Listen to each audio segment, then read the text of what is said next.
All right, welcome back to ROI Live. I am here with one of our head consultants. We also call him the DJ FM radio voice of Ciprani Consulting. Ryan Dosen is here with me. Ryan, our ROI item this week is we're talking about the Promise Script. This is actually one of my favorites. It's led our company to over 600 five-star reviews and really good referral programs. But I won't give too much away. It's still your thunder, Ryan. What is the Promise Script? Tell us a little bit about that and why it matters. First thing, apologies to everyone's disappointed at the sound of my voice. A I little hate the stuffy, sound. maybe. For the record, I hate the sound of my voice, but there are some people on the team that seem to feel like it works for some reason. Anyway, yeah, thanks for having me on, Steve. Yeah, so the Promise Script is something we've incorporated into Ciprani at a very high level. We always strongly encourage all of our clients to incorporate it as well.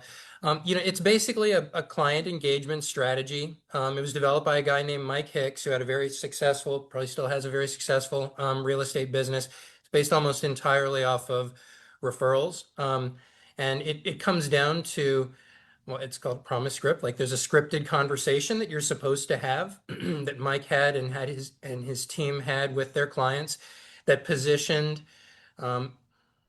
receiving referrals from those clients as kind of the ultimate measure of client satisfaction. And depending upon how you deliver the script, they're almost gonna pack their bags. They're going on a guilt trip if they don't Right. send you referrals. So again, a very effective way. But he had to be very intentional in terms of what does the script sound like? When are we going to deliver it?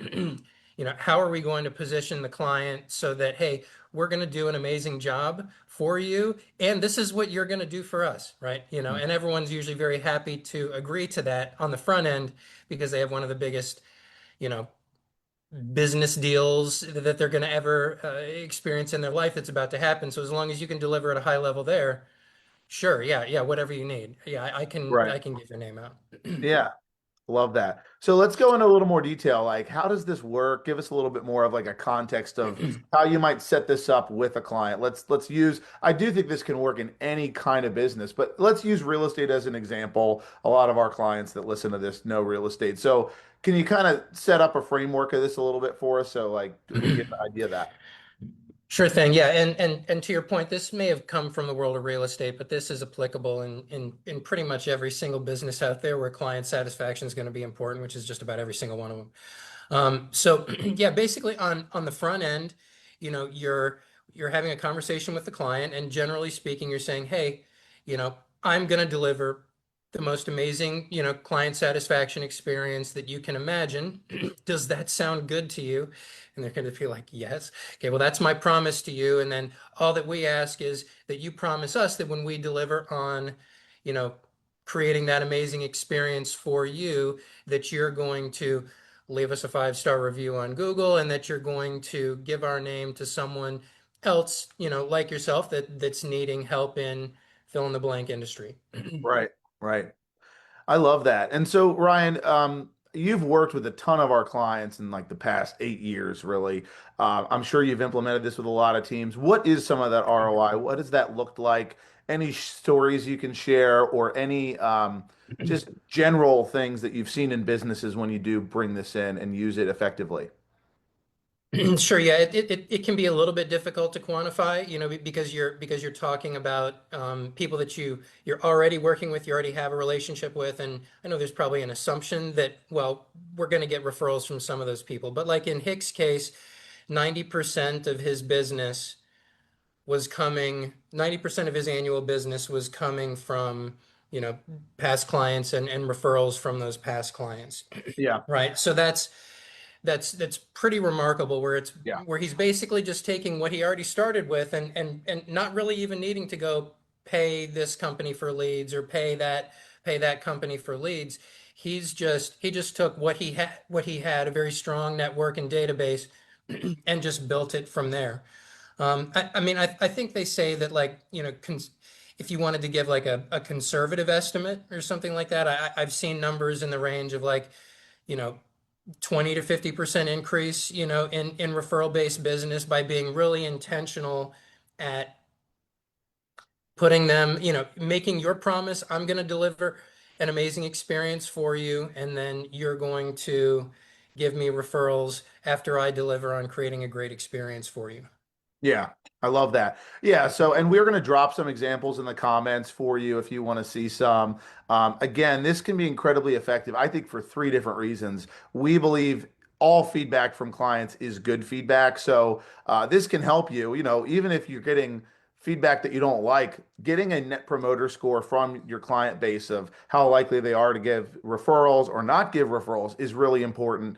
It's excellent for referrals. It's excellent for reviews. But if you wanted just a sampling of how simple this could be, one of the Ciprani Consulting versions, we promise to give you a 10 plus wow experience. We promise to be communicative. We promise to be honest with you as we go through this process. How does that sound? They're always going to say, that sounds good. Well, and if we fulfill our promise, you have to promise to be honest and communicative with us as we go through the process.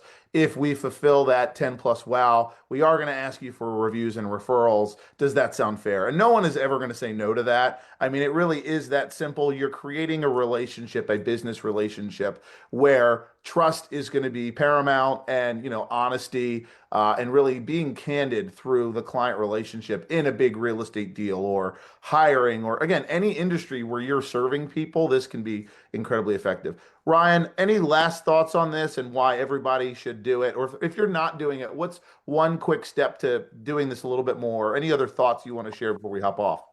Yeah, sure. So, I think whatever your business is, you want to think about what are those critical, junctures during the client cycle, and those are natural points, to be checking in with the client to make sure they're having that 10 out of 10 wow experience. It's like in real estate, that might be okay. We're gonna do it on the front end in the beginning, and then once we're passing inspections, we're gonna make sure that you're still having a 10 out of 10. And then once we pass, we get the mortgage commitment, then we're maybe going to check again then. And then we're, of course, going to do it at the end. So whatever your business is, you want to think about what are those critical moments, those key milestones during the client life cycle.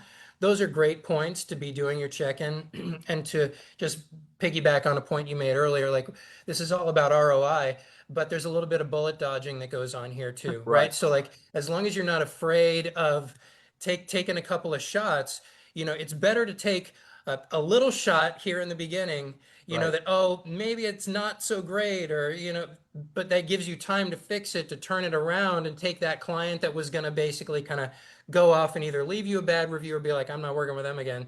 You can fix it and turn it into a great experience, and that's very difficult to measure, of course, but the ability to gauge the temperature check, dodge the bullet, turn the situation around, and make it a win for them is big.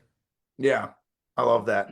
Well, Ryan, thank you so much. Again, we're going to drop some examples in the comments. If you want to learn a little bit more about this, please reach out to me, reach out to Ryan. We do believe that these are the kinds of things that are going to elevate your business and really protect your also core sphere. So, Ryan, thanks for today. Good to be with you always. Thanks, guys.